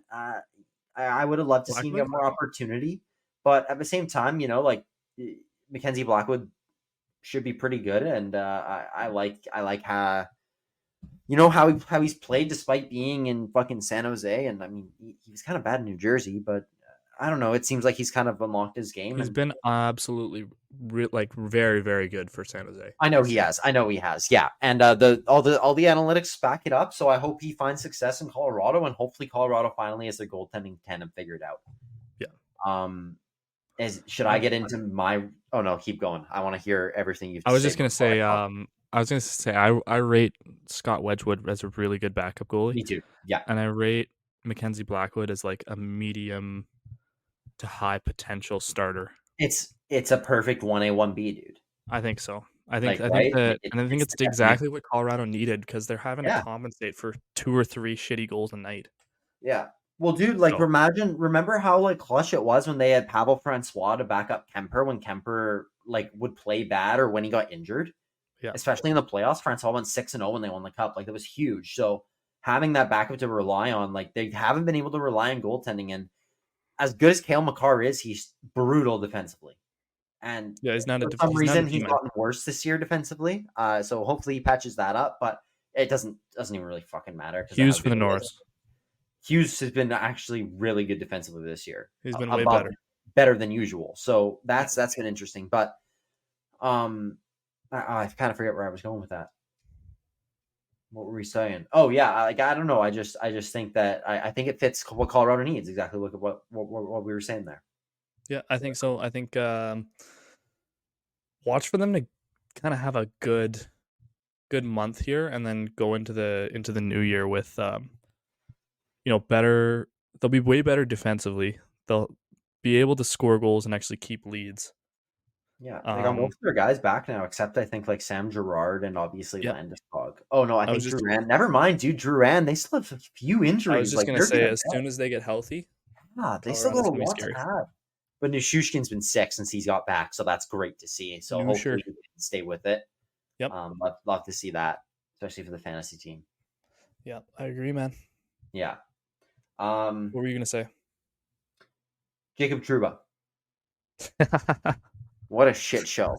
So we got to let's just talk about the Rangers now as a whole, dude. What a fucking shit show. I think Peter Lavalleyette's probably going to get fired. Not that it's necessarily his fault, but I don't even think it's his fault, man. No, but no, I don't know. This team reminds me so much of the 2022-23 St. Louis Blues, who, if you don't remember, they lost to Colorado in 6 the year before in the semis, I think. Or like the one before the conference final. And quarter? Oh, okay. Yeah, quarters. No, the divisional? No, the divisional? Is it divisional? Yeah, the one after wild card. Yeah, divisional, I guess. I don't know. Whatever fucking one it was. Like St. Louis was a contender. They were close. Colorado won the cup and they took them to 6. And I think there was like an OT win, a crazy comeback. Like Nate McKinnon had like that crazy hat trick or 4-goal game or some shit. Anyways, St. Louis was close, just like the Rangers last year. And then next year they fucking completely fell off. Traded Ryan O'Reilly. They sold everything. Missed the playoffs. Yeah. This team reminds me so much of them, except they have Igor Shesterkin. You got a bag, by the way. And got a bag, which was fun they had to trade Jacob Trouba to make that happen. Yeah. Wonderful job by GM Chris. Oh my God, dude. How did they get bailed out again? From all of that whole contract? That is so fucking lucky, dude. Nothing retained. And Vakanainen's not that bad. Who they got back, they didn't even have to give up anything. Like, do you think is he a 6D man for Rangers? Vakanainen? Maybe he's a 6'7", like potential. I don't know. Might be okay. Try him with a few different guys or something. But and then I'm looking at Anaheim, and you have Jackson Lacombe. Well, you got Trouba and Fowler on the back end, though. Owen, don't forget about that. You got you got Radko Gudas there already on the right side. And Gudas. You got Gudas on the right side already. Now you got Trouba, and then you got Drew Helleson, who's been looked pretty good. He's a good young D-man, right shot. Jackson Lacombe, who's been a good young right shot D-man, and Tristan Leno, a good young right shot D-man, who you're now taking away from. Like, what are you going to do with those guys? You just going to let them rot in the minors? Are you going to trade them, or are you going to Are you going to eat half of Trouba's salary and trade him again at the deadline? Dude, he's getting tossed around like a blunt at that point. Yeah, but if somebody fucking trades for him, like I wouldn't want Jacob Trouba at $1 million. I'm not lying. I would keep him as that's healthy. a bit dramatic. He's not at 8. He's a fucking If I scam. was building a cup-winning team, he is not in my lineup. At 8, he's a scam. At 1, dude, at 1 million, come on. I wouldn't. I know he's not in my lineup. If I'm trying to win a Stanley Cup, he's a liability, dude. Is he that bad? I haven't even watched him play, man.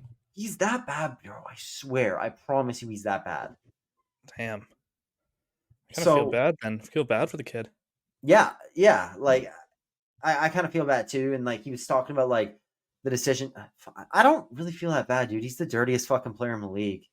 I don't feel that bad. I hate Jacob Trouba. I don't feel that bad for him, man, to be completely honest. I mean, to trade your captain like that, something must have been said or happened to like an interview or something like with the coach where it's just like, dude, you're out the door. Like you're done. Yeah, probably. Like maybe. I don't know. They said they like threatened him. Like they were like, we're just going to put you on waivers or scratch you if you don't accept a trade. And he was like, okay, I guess I'll accept one. So, I mean, they're just telling him. I heard rumors that if they didn't trade him, they were going to waive him. That's not really a threat. That's just what we're going to do. That they're just being honest with him to be like, I don't really understand how that's a threat. To be completely honest, like, it's like an ultimatum, I guess, but I don't really see the issue. I don't know if that's wrong of me or if I'm just letting my like dislike for Trouba like kind of bias. But I don't think so. I'm just trying to kind of think logically here, and like I don't really think there's anything wrong with what they did. Like he didn't have a clause that prevented them from putting him on waivers or buying him out or whatever. So that's it. It's a business, you know that, and I don't know why they made him the captain in the first place. That's tricky. But another thing, dude, who's the new captain of the Rangers? They're talking about from Mika. Mika, eh? They're talking about trading Mika. Best guy in the league. They're saying that Mika, everything everyone says gets to his head and he spirals. Ooh. And they're saying he won't waive his no move clause. So more drama there. And Chris Kreider is apparently on the market, which we've heard. But wow, I've been hearing that too. Apparently they're going to trade for Kachuk. But did you see Kachuk in his interview like, talking about it? He's like, fuck off.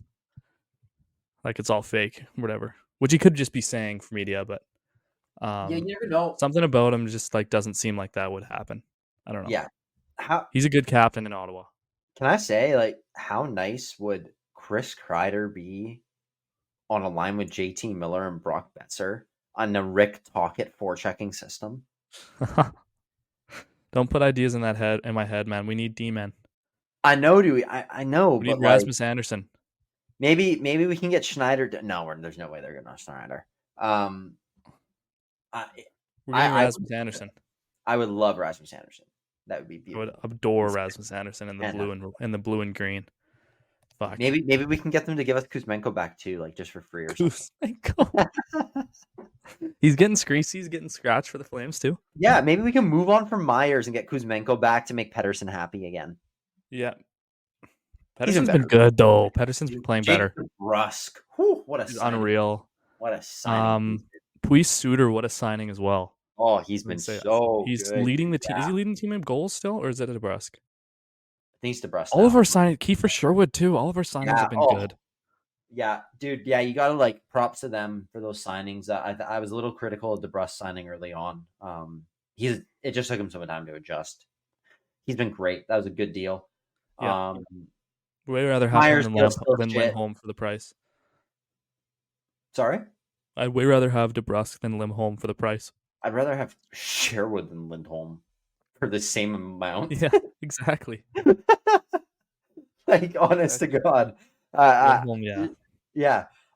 Dakota Joshua's looking a little slowly coming back. I hope he scored the other night, but I hope he kind of gets back to himself. We they need him to be that guy that earned that contract. You got any other headlines in the NHL that really jumping out to you? Or? Oh, I had one. I have an opinion on. I wanted your opinion on. Do you think Connor Bedard is as good as everyone said he was? 100%. He's just going through a little bit of a rough time. He's just going through a sophomore slump. They're playing through sophomore slump in a shitty defensive system. He's going to figure it out. Give him some time. Did you see? I saw a clip the other day, and it was like he dangles 2 guys through the neutral zone, gives it to Bertuzzi. Tyler open, Bertuzzi just rims the puck. He rims the puck around, and then they go down and score on the empty net. It's I don't know. And he pants to Bedsy and he like slams his stick against the wall or something. It's not looking good. Give him some help. Yeah, it's not looking good. Personally, I hope it goes terrible and he somehow forces his way to Vancouver. But Bedsy and Celebrini are going to come home. He is as good, but holy fuck, we got to talk about Celebrini. Holy fucking shit, he is a superstar already. He is so watching him is like incredible. He is so entertaining. Fun to watch. He's just another level, man. He's been so good, dude. Like Michkov's been way better than Bedard. Yeah. I agree. I've said for the last 4 years, I think Michkov's better. Michkov, I was just worried about Michkov's ability to come to the league. But once he got to the league, I knew he was going to be good. But you just had to gamble on him. Yeah, to be completely real, I do think Bedard's going to, like, in the long run, he'll be the better overall player. But, like, people just didn't realize that Michkov is, like, I genuinely think he's, like, a generational talent as well. Yeah. Like, people are, like, kind of sleeping on him still. He's like... You want to go watch Celebrini play in Rogers Arena just Monday, December 23rd, 8 p.m.? Dude, that would be sick. Do you want to go? How much is it? I don't know. I'm just looking at the I was looking at the schedule. The Sharks are in town. Maybe we need to talk about that after. I'll pull up the tickets right now. We can talk about it after. Wait, no, yeah, okay, yeah. Yep. Okay, we can talk about that after. It's a promo night too, Ellie. Is it? For what? Yeah. Like Monday night, Canadian Tire, sponsored by Canadian Tire or something. Looking on Ticketmaster. I need like a student night or something. As we speak. Oh, that'd be good. Haven't given them any student deals this year. Fucking SFU. Pick up your game. SFU they need to fucking figure what the fuck it says. Oh, it's because I'm in America. I can't fucking look at tickets right now. Okay, I'll sort it out after. Okay, cool. Anyways, bro. What are we on about? Oh, just Macklin Celebrini. Macklin Celebrini is a superstar. And we're just real quick. We just brought up Celebrini Bedard. We're not going to get into Four Nations right now because we have a special guest we want to bring on to discuss Four Nations with us. We'll get into it soon. We're going to do like a special episode just talking Four Nations because the guest we're having on is just such a beauty. Super pumped to shoot the shit, talk hockey with him. So be excited for that one. It'll be coming soon, hopefully, whenever we get the chance.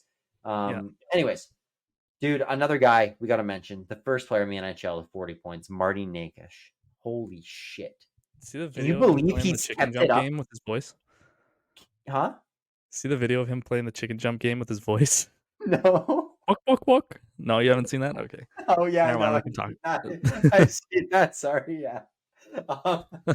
Dude, how has he sustained it for this long? He was brutal last year. Like, I'm glad. I don't know, man. He was like a points game player the year before, but like to be the first person in the NHL and Kirill too. Oh my god, unbelievable. The Hurricanes and the Wild are legit, man. They're like Seth Jarvis, nasty. Yeah. Yeah. So good to see there, but dude, Joe, you got to tell me. Did you think that the Pittsburgh Penguins would be 2 points out of a playoff spot behind the New York Rangers right now? The Jari effect.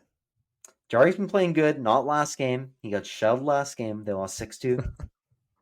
So, maybe they're actually not. Oh, Demmer's back. We got to talk about Demmer being back. Yeah, Demmer's back. So, maybe the Penguins aren't back yet. Maybe they just played good for 5 games. But they're hanging around. They might be back. They might be back. 2 points out of a playoff spot. The Penguins behind the New York Rangers, who are in shambles. The Rangers are burning. Yeah, the Rangers are dumpster fire right now. And Shesterkin's the water. He's trying to put it out, but they're a dumpster fire. Yeah. The Pens are just less of a dumpster fire than the Rangers right now. That's pretty much what I have to say about it. Yeah. I don't know. I don't know if they can be consistently good. 3 points behind the Rangers, my bad. But still. I don't know if they can be consistent enough, man. I don't know either, but none of these teams are. Even the Metro's Devils, weird this year, dude. the Canes have even slowed down lately. They haven't been as good. The only team that stayed fucking good is Washington, even without Ovi. How are they doing? Alexei Protas, I heard a stat. I think 23 points in 27 games. Every single one of them, even strength. He has 1 minute of PP time. Put him on the peeper, man. What the fuck? Like, Put him on the peeper. Dylan Strome, 88 points in his last 82 regular season games. I think he's seventh in the NHL Backstrom, man. right now. Backstrom. Backstrom was at practice the other day, skating with Ovi. I saw there trying to reignite and trying to get Ovi back, give him the scoring touch back. Trying to heal his leg magically or what? anything with Backstrom there. What else, man? Ottawa's been back to competing a little bit. Tampa's kind of been sliding a little. Mm-hmm. Boston picking it up, but still not very good. Toronto and Florida, nasty. Those two teams both look great. Yeah. Austin Matthews back in the lineup. In his absence, Mitch Marner was unreal. Like, just the Leafs are legit this year. Chris Tanev and OEL have been huge for their back end. Yeah.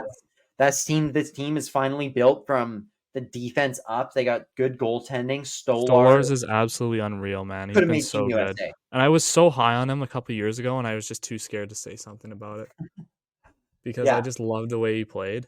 But dude, he's so good. And one more thing. This is kind of the last thing I got to mention.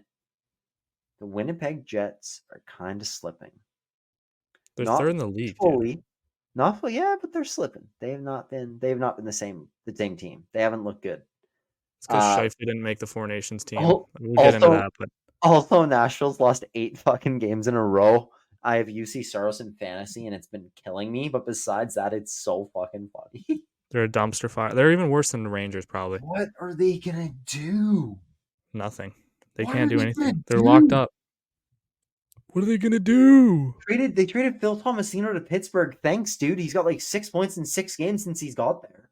He's been nasty. He's the first round pick. You guys just never played him. What the fuck? Like, I just, man. Yeah. Buddy, that's all I got. Do you have any more on like the West or anything, or just any? It could be the East too. Just any other teams or topics on the NHL in general you want to get into? The only thing I had was Demko's back. And he he lost 4-3 in overtime. The Canucks lose in overtime every fucking game. Every time they lose in overtime. Yeah. Which isn't bad because we pick up a point, but yeah. Anyways, I don't know. I really want him to be. I think he still play Lankinen as the starter until he's back fully. Yeah, I think that's probably a good idea. To really, I think you can because of how good Lankinen's been. Yeah, but totally.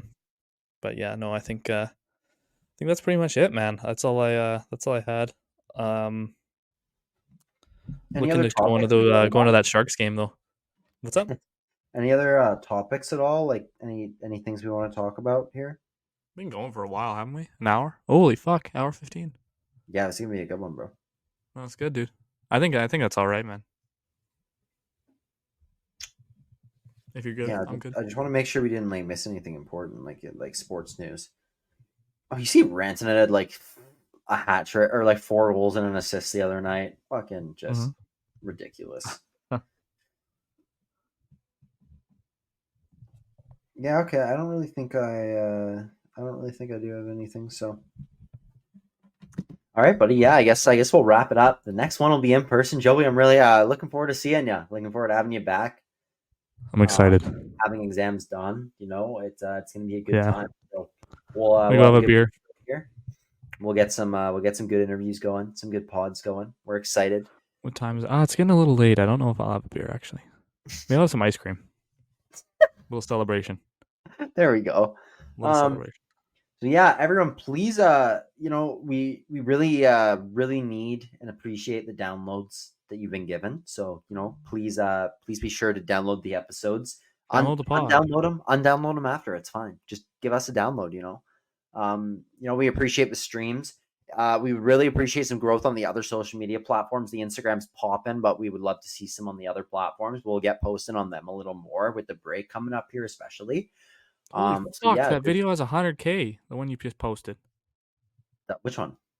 The fight of the guy just getting fed on I the got fucking floor. 100K. It's at 100K already. Oh, Holy fuck! dude, I had no idea. Dude, that video used at like 250 now. Hey. I know, it's crazy. 247. I was just looking at that. Oh, so close. Anyways, yeah. So thank you for the support on the Instagram, but please, spread it around a bit. Keep sharing the pod. Please continue to engage on the polls and stuff too. Give us ideas. We need content. We need ideas. We want to know who you want to have on. Have you been liking the balance so far? You want higher level guests? You want more junior B guys and only junior B guys? Like, you want us to try and get some pros, some college guys? Like, we got the connections. We just don't really know exact kind of when the right time is to make all the approaches. So we're looking forward to a lot of the plans we got in place right now. And thank you so much for the support. Please continue to, listen and stay tuned for more. Joe, you got anything else you want to talk about? It's exactly what you said, man. Keep going, keep on moving on, Beauty. and keep it growing. Love it. Thanks, everyone.